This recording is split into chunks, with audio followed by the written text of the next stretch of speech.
कि एक डीएसपी साहब उनकी बीवी और बेटी को अगवा कर लिया गया है। बीवी और बेटी अगवा हो चुकी है, क्या बात सच है? डीएसपी है तो इसका ये मतलब नहीं है कि ये हमारे बच्चों को खा दे। मुझे ऐसे लग रहा था जैसे मैं किसी मकबूजा कश्मीर में के सेल में आ गई। राम मैं मना भी करती रही फिर भी नहीं हटिया ਉਹ ਤਾਂ ਕਿਤੇ ਸੱਟ ਸੁੱਟ ਲੱਗ ਗਈ ਮਰ ਮੁਰ ਗਈ ਉਹ ਅਸੀਂ ਧੀ ਤੈਨੂੰ ਮਾਰਨ ਵਾਸਤੇ ਦਿੱਤੀ ਸੀ ਫਿਰ ਧੀ ਨਾਲ ਪਹਿਲਾਂ ਜਿਹੜਾ ਜ਼ੁਲਮ ਕਰਦਾ ਮੇਰੇ ਸਾਹਮਣੇ ਕਰ ਰਿਹਾ ਸੀ ਨਾ ਫਿਰ ਦੇਖੋ ਆਪਣੇ ਆਪ ਸੋਚੋ ਕੋਈ ਸ਼ੱਕ ਨਹੀਂ ਮਾਂ ਨੂੰ ਪਏਗਾ ਕਿ ਕਿੰਨੇ ਮਾਰਨਾ ਹੈ। ਮਾਂ ਜੀ ਇਹਨਾਂ ਦੀ ਸ਼ਾਦੀ ਕਿਸ ਤਰ੍ਹਾਂ ਹੋਈ? ਪਰ ਸਾਦੀ ਨੇ ਆਪਣੀ ਪਸੰਦ ਦੀ ਕਰਾਈ ਸੀ। ਤੁਹਾਡੀ ਬੇਟੀ ਨੇ? ਹਾਂਜੀ ਕੁਛ ਇਹਨੇ ਇਦਾਂ ਦਾ ਕੰਮ ਕੀਤਾ ਜਿਹੜਾ ਰੋਕ ਰਹੇ ਹੋ ਵਾਹ ਕਿੰਨੇ ਕਰਨਾ आप ही ਇਹਦੇ ਕੋਲ ਹੀ। अस्सलाम वालेकुम नाज़रीन, आपका मेज़बान असलम मूसा आपकी खिदमत में हाजिर है और आप देख रहे हैं लाहौर की बातें। लाहौर की बातों की तरफ से एक नई बात लेकर आपकी खिदमत में हाजिर हूँ। चंद दिनों से एक वीडियो सोशल मीडिया पर गर्दिश कर रही है और एक ख़बर है जिसने पूरे पाकिस्तान में तहलका मचाया हुआ है कि एक डीएसपी साहब उनकी बीवी और बेटी को अगवा कर लिया गया है। और कुछ कहते हैं जी उस दबंग डीएसपी का ताल्लुक आपने जो देखा होगा रिसेंटली पाकिस्तान के जो अंडरवर्ल्ड थे उन्हें भी उन्होंने गिरफ़्तार करके दुबई से लेकर आए थे, लेकिन उनकी फैमिली मौजूद है।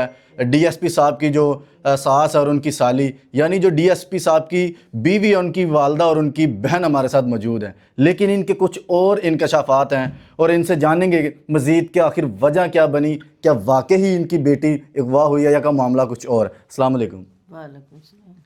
माँ जी की हाल है? ठीक हो? ठीक अल्लाह ਦਾ ਸ਼ੁਕਰ। माँ जी सब तो पहले तो ये दसो ਜਿਹੜੇ डीएसपी उस्मान गुज्जर साहब ने ਤੁਹਾਡੇ दामाद ने ਹਾਂਜੀ उन्हों का कहना है कि मेरी बीवी और बेटी गवाह हो चुकी है, क्या बात सच है? ਗਵਾਹ ਕਿੰਨੇ ਕਰਨਾ ਉਹਨੂੰ ਆਪ ਹੀ ਇਹਦੇ ਕੋਲ ਹੀ ਆ। यानी उन्होंने तो FIR दर्ज करवाई है लाहौर के बरकी थाने के ਉਹਦਾ अंदर। ਥਾਣਾ ਆਪਣਾ ਉਹ ਜੋ ਮਰਜ਼ੀ ਕਰਾ ਸਕਦਾ। जी FIR दर्ज की गई है कि उन्होंने बीवी और बेटी गवाह ने। ਗਵਾਹ ਤੇ ਫਿਰ ਲੱਭਦਾ ਕਿਉਂ ਨਹੀਂ ਪਿਆ? नाज़रीन ये इनकी बात से बिल्कुल ਨਾ ਸਾਨੂੰ ਲੱਭਣ ਦੇਦਾ ਨਾ ਆਪ ਲੱਭਦਾ। ਸਾਨੂੰ ਜਿੱਥੇ ਅਸੀਂ ਲੱਭਦੇ ਸਾਨੂੰ ਰੋਕਦਾ ਵਾ ਕਿ ਤੁਸੀਂ ਇੱਥੋਂ ਦਰਖਾਸਤਾਂ ਚੁੱਕੋ, ਤੁਸੀਂ ਨਾ ਥਾਣੇ ਬੰਦ ਕਰਤੇ, ਕਚਹਿਰੀਆਂ ਬੰਦ ਕਰਤੀਆਂ ਨੇ। ਕਿਉਂ ਇਹ ਪਿੱਛੇ ਪਿੱਛੇ ਸਾਡੇ ਫਿਰਦਾ ਵਾ? ਅਸੀਂ ਤਾਂ माँ ਆਪਣੇ जी ਬੱਚੇ ਲੱਭਣੇ क्यों ਆ। रोकदा ਤੁਹਾਨੂੰ? ਸਾਨੂੰ ਪਤਾ ਨਹੀਂ ਕਿ ਕੋਈ ਗੱਲ ਹੋਣੀ ਜਿਹੜੀ ਰੋਕਦਾ। ਕੁਛ ਇਹਨੇ ਇਦਾਂ ਦਾ ਕੰਮ ਕੀਤਾ ਜਿਹੜਾ ਰੋਕ ਰਹੇ ਹੋ।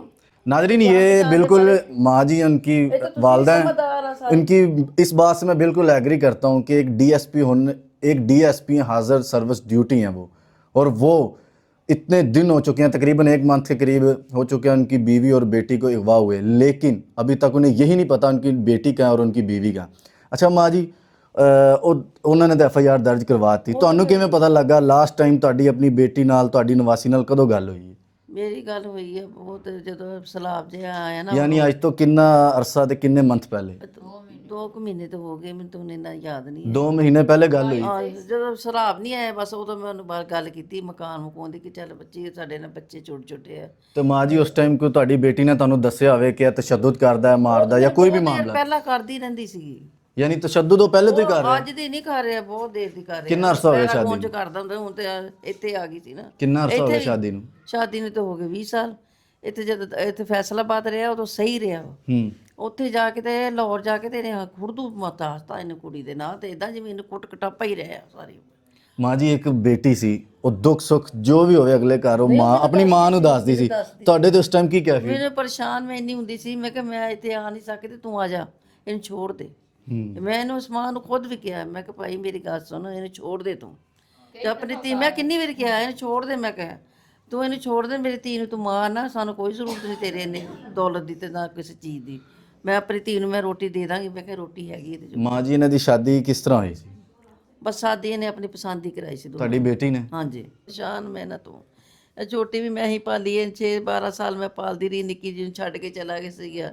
6 ਸਾਲ ਬਾਅਦ 12 ਸਾਲ ਬਾਅਦ ਆਇਆ ਵਾ, 6 ਮਹੀਨੇ ਦਿਨ ਛੱਡ ਕੇ ਚਲਾ ਗਿਆ ਸੀ। ਕੋਈ ਤਰਸ ਨਹੀਂ ਆਇਆ, ਧੀ ਧਿਆਨੀ ਸੀਗੀ। ਮਾਂ ਜੀ ਤੁਹਾਨੂੰ ਕੀ ਲੱਗਦਾ ਹੈ ਕਿ ਤੁਹਾਡੇ ਦਾਮਾਦ ਨੇ ਤੁਹਾਡੀ ਬੇਟੀ ਨਿਵਾਸੀ ਨਾਲ ਕੀ ਕੀਤਾ? ਬਸ ਮੇਰੀ ਧੀ ਨਾਲ ਪਹਿਲਾਂ ਜਿਹੜਾ ਜ਼ੁਲਮ ਕਰਦਾ ਮੇਰੇ ਸਾਹਮਣੇ ਕਰ ਰਿਹਾ ਸੀ ਨਾ, ਫਿਰ ਦੇਖੋ ਆਪਣੇ ਆਪ ਸੋਚੋ ਕਿ ਉਹਨੂੰ ਸ਼ੱਕ ਨਹੀਂ ਮਾਂ ਨੂੰ ਪਏਗਾ ਕਿ ਕਿੰਨੇ ਮਾਰਨਾ ਇਹਨੂੰ। ਤੀਸਰਾ ਬੰਦਾ ਤਾਂ ਕੋਈ ਨਹੀਂ ਮਾਰ ਸਕਦਾ। ਯਾਨੀ ਹੁਣ ਤੁਹਾਡਾ ਇਲਜ਼ਾਮ ਹੈ ਕਿ ਮੈਨੂੰ ਇਹ ਇਲਜ਼ਾਮ ਆ, ਮੈਂ ਇਹਨੂੰ ਮਨਾ ਵੀ ਕਰਦੀ ਰਹੀ ਫਿਰ ਵੀ ਨਹੀਂ ਹਟਿਆ ਉਹ ਤਾਂ ਕਿਤੇ ਸੱਟ ਸੁੱਟ ਲੱਗ ਗਈ ਮਰ ਮੁਰ ਗਈ ਉਹ। ਸ਼ੂਗਰ ਉਹਨੂੰ 400 ਸੀ, 400 ਸ਼ੂਗਰ ਹੁੰਦੀ ਸੀ ਉਹਨੂੰ। ਮਾਂ ਜੀ ਇੱਕ ਡੀਐਸਪੀ ਦੇ ਖਿਲਾਫ ਤੁਸੀਂ ਇਹ ਬਿਆਨ ਦੇ ਰਹੇ ਹੋ ਕਿ ਉਹਨੇ ਆਪਣੀ ਬੀਵੀ ਮਾਰਤੀ। ਉਹਨੇ ਬੀਵੀ ਨਹੀਂ ਮਾਰਤੀ, ਉਹਨੂੰ ਬੀਵੀ ਨਹੀਂ ਉਹ ਸਮਝਦਾ ਸੀਗਾ। ਉਹਨੂੰ ਤਾਂ ਬਸ ਇਹ ਕਹਿੰਦਾ ਮੈਂ ਮਾਰ ਦਵਾਂ, ਬਸ ਜਿਹੜਾ ਔਰਤਾਂ ਨੂੰ ਕੋਈ ਮਾਰਦਾ ਤੁਸੀਂ ਦੱਸੋ? ਨਹੀਂ ਮਰੀਮ ਦੇ ਤੇ ਬੜੇ ਆਇਨ ਕਾਨੂੰਨ ਪਾਸ ਹੋਏ ਨੇ ਜੀ, ਔਰੀਆਂ ਦੀ ਰੈੱਡ ਲਾਈਨ ਹੈ ਜੀ, ਔਰਤ ਦੇ ਕੋਈ ਹੱਥ ਵੀ ਮਾੜਾ ਚੁੱਕੇਗਾ ਤੇ ਉਹਦੇ ਐਕਸ਼ਨ ਲਿੱਤਾ ਜਾਏਗਾ। ਸਮਾਂ ਮੇਰੀ ਧੀ ਕਹਿੰਦੀ ਸੀ ਅੰਮੀ ਕੋਈ ਸ਼ਿਕਾਇਤ ਨਾ ਕਰੀ ਕਿਸੇ ਨੂੰ, ਮੈਨੂੰ ਫਿਰ ਬਹੁਤ ਜ਼ਿਆਦਾ ਮਾਰੇਗਾ, ਤੇ ਬਹੁਤ ਜ਼ਿਆਦਾ ਮਾਰੇਗਾ ਸਾਨੂੰ ਮਾਵਾਂ ਧੀਆਂ ਨੂੰ। ਮਾਂ ਜੀ ਜਦੋਂ ਤਸ਼ੱਦਦ ਕਰਦੇ ਸੀ ਤੇ ਤੁਹਾਨੂੰ ਕਾਲ ਕਰਦੀ ਸੀ ਬੇਟੀ ਤੋਂ? ਹਾਂ ਮੈਨੂੰ ਕਾਲ ਜਿੱਦਣ ਇਹ ਮਾਰਦਾ ਸੀ ਨਾ ਉਦੋਂ ਆਪਣੇ ਦਿਖਾਉਂਦੀ ਸੀ ਅੰਮੀ ਦਿਲ ਮੇਰੇ ਇੱਥੇ ਅੱਖ ਤੇ ਮਾਰਿਆ, ਮੇਰੇ ਤੇ ਕਹਿੰਦੀ ਘੜੀਸਦੀ ਮੇਰੇ ਪੈਰਾਂ ਤੇ, ਕਹਿੰਦੀ ਸ਼ੀਸ਼ੇ ਸੁੱਟ ਦਿੰਦਾ ਵਾ, ਉਹ ਵੀ ਮੈਨੂੰ ਤਰਾਂਦਾ ਵਾ ਤੇ ਖਿੱਚਦਾ ਵਾ ਤੇ ਧੂੰਦਾ ਵਾ ਤੇ ਕਿਤੇ ਕਦੀ ਰੈਪਰ ਚੁੱਕਦਾ ਵਾ, ਮੱਲੇ ਵਾਲੇ ਮੈਨੂੰ ਚਟਾਉਂਦੇ ਕਦੀ ਆ ਕੇ, ਮੱਲੇ ਵਾਲਿਆਂ ਨੂੰ ਕਹਿੰਦਾ ਵਾ ਇਹ ਸਾਡਾ ਘਰੇਲੂ ਮਸਲਾ ਵਾ, ਤੇਰਾ ਘਰੇਲੂ ਮਸਲਾ ਸੀ, ਧੀ ਤੈਨੂੰ ਮਾਰਨ ਵਾਸਤੇ ਦਿੱਤੀ ਸੀ। ਕਿਤੇ ਕੀ ਕੈਫੀ ਸੀ ਉਸ ਟਾਈਮ ਜਦੋਂ ਮੁੱਲ ਵੇਚੀ ਸੀਗੀ, ਜੇ ਤੂੰ ਉਹਨੂੰ ਮਾਰਦਾ ਸੀਗਾ, ਬੇਵਾਰਸ ਸੀਗੀ ਹੈ। ਮੈਂ ਤਾਂ ਆਪਣੀ ਧੀ ਨੂੰ ਆਪ ਮਕਾਨ ਦੇ ਦਿੱਤਾ ਸੀਗਾ ਕਿ ਤੂੰ ਤਾਂ ਮਕਾਨ ਆਪਣੇ ਕਿਰਾਏ ਤੇ ਰੋਲਦਾ ਰਿਹਾ ਵਾ। नाजरीन उनकी बहन भी हमारे साथ मौजूद है। अच्छा सिस्टर, मुझे आप पहले तो ये बताएं, आप लाहौर के हर इदारों के पास आज जा चुकी हैं, आईजी ऑफिस जा चुकी हैं, मरीन नवाज साहब ने जो सेल बनाया औरत के लिए वहाँ पे भी जा चुकी हैं, खत्म कराते हैं। तो वो क्या सीन है, उन्होंने क्या आपको रिप्लाई दिया कि कोई एक्शन लिया, क्या जवाब दिया? देखें अस्सलाम वालेकुम सर, मैं ना पहले ये 15 पे जब इसने 4/10/25 को हमें बताया ना कि ये दोनों गायब है, तो अच्छा किस तरीके को बताया? ये बच्चियां 25/9/25 से इनके डाटे मोबाइल के बंद थे।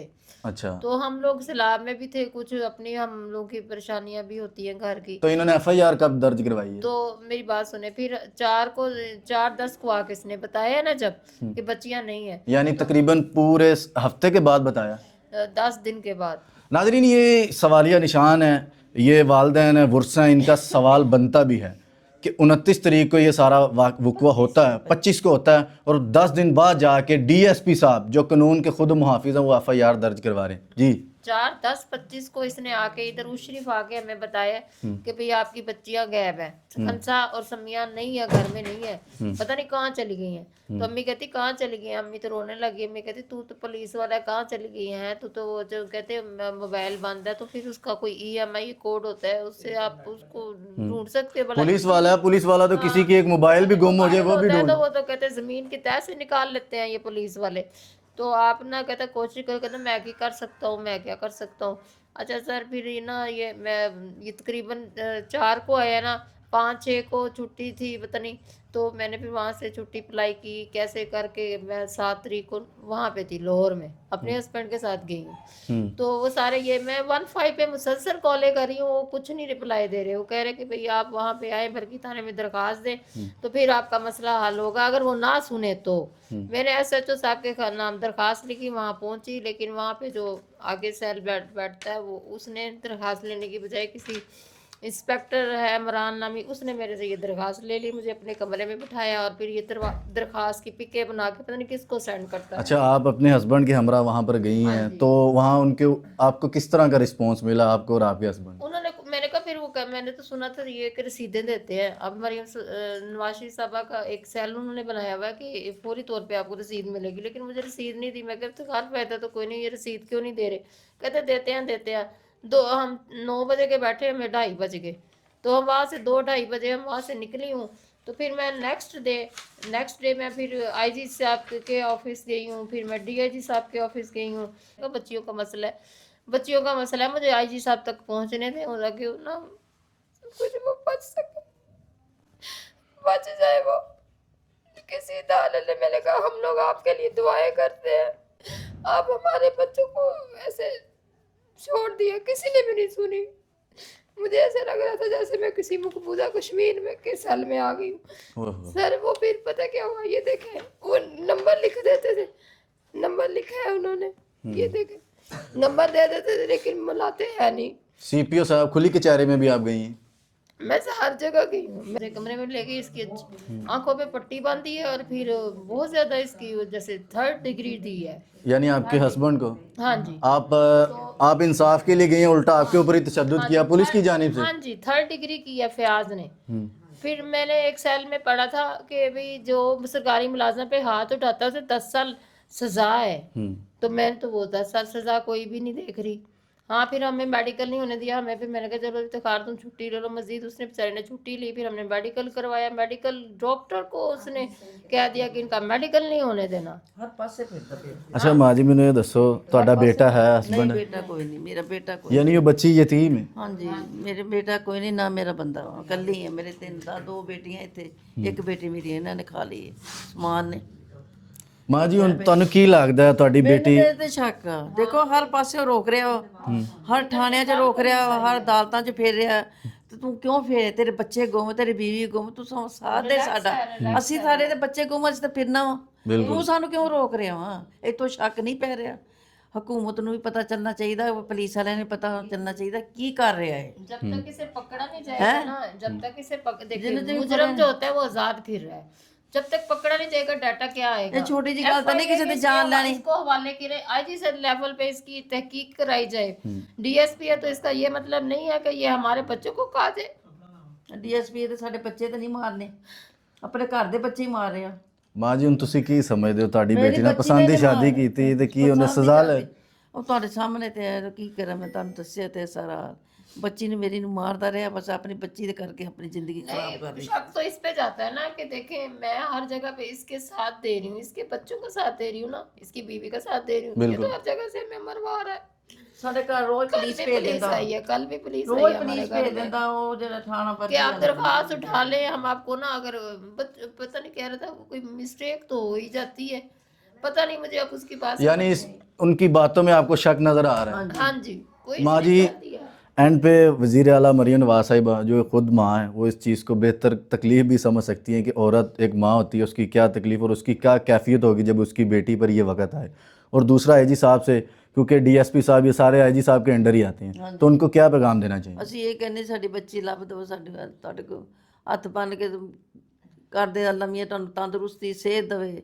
ਸ਼ਬਾਸ਼ ਸ਼ਰੀਫ ਸਾਹਿਬ, ਨਵਾਜ਼ ਸ਼ਰੀਫ ਸਾਹਿਬ, ਮਰੀਮ ਨਵਾਜ਼ ਸਾਹਿਬ, ਡੀਐਚ ਚੋ ਜਿਹੜਾ ਕੀ ਕਹਿੰਦੇ ਆਈਜੀ ਸਾਹਿਬ, ਤੁਸੀਂ ਮੇਰੀ ਮਦਦ ਕਰੋ।